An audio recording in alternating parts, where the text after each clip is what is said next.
একটা মেয়ে সারা জীবন জেলে থাকতে অথবা ফাঁসিতে ঝুলতে রাজি, তবু চরিত্রহীন স্বামীর সংসার করতে রাজি না, কিংবা তাকে অন্য কোনো নারীর সাথে দেখতেও রাজি না।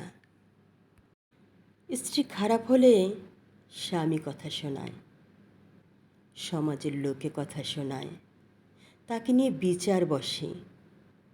কিন্তু স্বামী খারাপ হলে সংসার ভাঙার ভয়ে একটা মেয়ে সে কথা কারো কাছে বলতেও পারে না।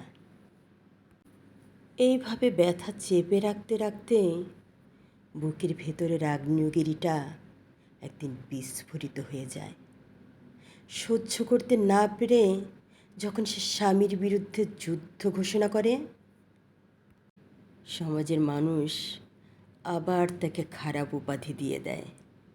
বলে, এমন মেয়েরা সংসার করতে আসে না, এমন মেয়েদের দিয়ে সংসার হয় না।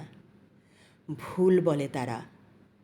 সত্যি হলো, মেয়েটি সংসার করতে চেয়েছিল, কিন্তু কিছু খারাপ মানুষ আর ওই স্বামী তাকে সংসার করতে দিল না।